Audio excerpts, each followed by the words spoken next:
The original Portal game introduced the world to thinking with portals in quite a legendary fashion. To expand the range of applications for portals, the developers designed a number of so-called test elements that naturally interact with portals in interesting ways. Some notable such elements include the cube, the energy pellets, and the oh-so-beloved turrets. Portal 2 went above and beyond and gave us many more highly versatile elements to design puzzles with, among which the light bridge, the funnel and both its polarities, and of course the laser, accompanied by the famous laser cube. These elements completely transform both the nature and scope of puzzles possible utilizing portals, and it is difficult to imagine the workshop and the modding scene to have progressed as far as they have today had it not been for this brilliant set of new testing elements. However, most interestingly, there is an entire subgenre of Portal 2 puzzles that utilizes none of these items, absolutely zero. Not a single antline can be found in these maps, not a single moving platform or even a cube. These maps contain seemingly nothing, and yet they can pose notoriously complicated conundrums that have fascinated players ever since their conception. So without further ado, let's talk about Portal 2's No Elements puzzles.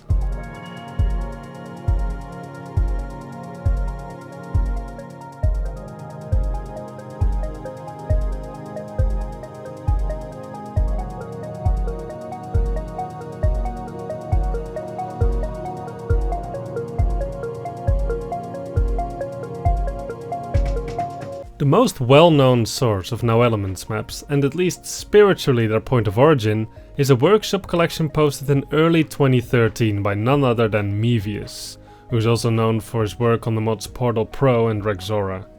Simply titled No Elements, this legendary collection coined a modern term for this style of puzzles.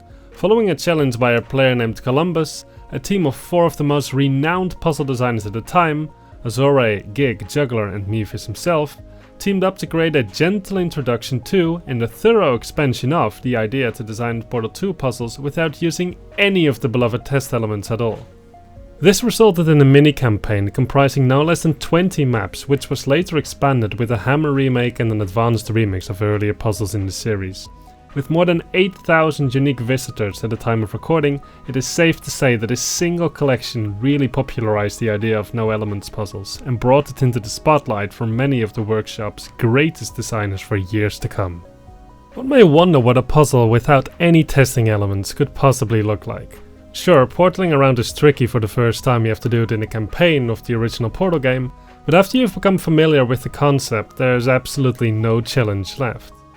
In larger puzzles, portal management and preservation definitely play a deep role, but it's not clear how to set up something interesting using nothing whatsoever other than geometry.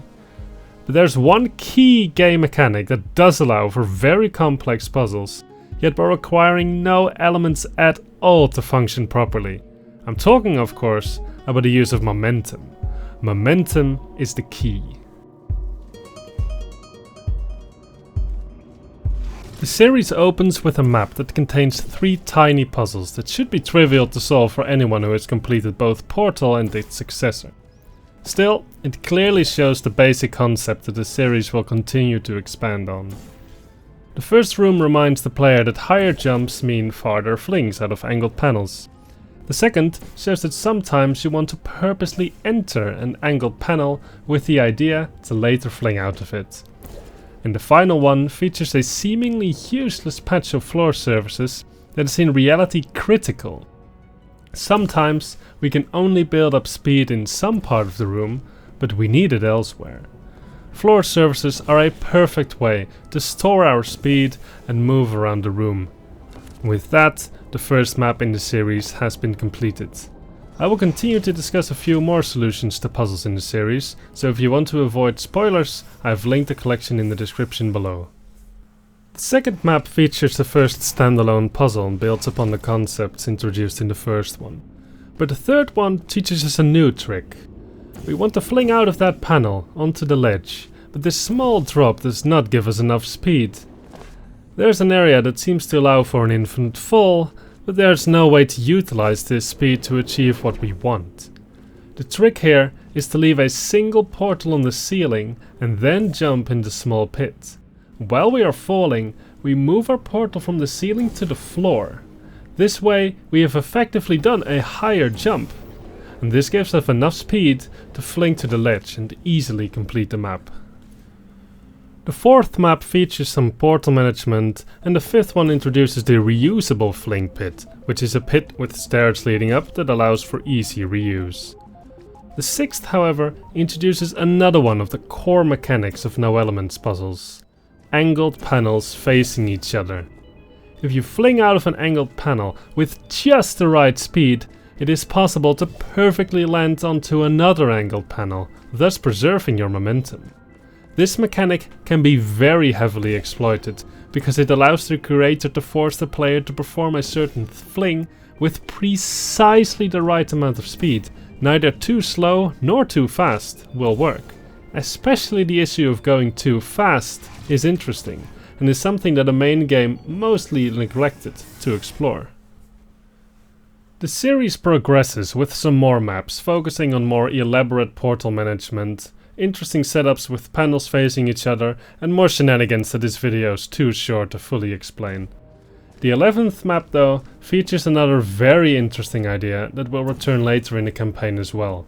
Here we must fling to the exit, but the only available pit is very deep. This way we royally overshoot the exit. Not good. However, we're also giving a floor and ceiling service setup, and we can use it in a clever way to reduce our speed. Indeed, we can fling out of the floor into the ceiling and come out of the portal with a significant reduction in speed. This sets us up perfectly to fling to the exit, a supreme example of a subtle speed reduction to complete the map. More portal management and applications of the concepts taught so far follow this exceptional map. In Chamber 16, quite late in the series, we encounter a new sort of fling that I like to call the ceiling swap. Here, we have two ceiling to floor areas, one being significantly taller than the other. And to complete the map, we must do a long fling from the ceiling to the floor in the tall area. But we cannot see that ceiling from here. To get our portal on the ceiling, we must fling into it. And the only way to get that speed is to first fling into the ceiling in the smaller area and to then use the stairs to go back up. Now we can fling again, but with the extra speed from the small area to reach all the way to the ceiling. Some quick portaling and good planning is required. Try to keep up with what's happening if you've never seen this before. The end result though is a puzzle solved. It was difficult to choose which ideas and sequences I wanted to highlight in this video, as I did not want to spoil too many of the satisfying solutions. The best way to enjoy the full experience of thinking with no elements puzzles is to play the campaign by yourself. The subtle portal management, like not being able to see the ceiling in the last example, is the real star of the show. As I've said before, I've left a link to the collection in the description below. Ever since the release of the No Elements collection, many more creators have tried their hands at this interesting style of puzzles. Notably among these authors are Almisuifre, whose map Seesaw is generally considered to be one of the greatest No Elements maps ever created, and proves beyond any doubt that No Elements puzzles can be just as difficult as puzzles with testing elements. There's also Hazelius, who took great care into composing a larger collection filled with even more No Elements maps from the community, which is also linked in the description below. This is also the author of the map Connection, which is another No Elements map that is held in high regard. There are more authors with great No Elements maps than I can mention, so please check out Hazelius' collection if you're curious to learn more and experience more after having completed Mevius' campaign.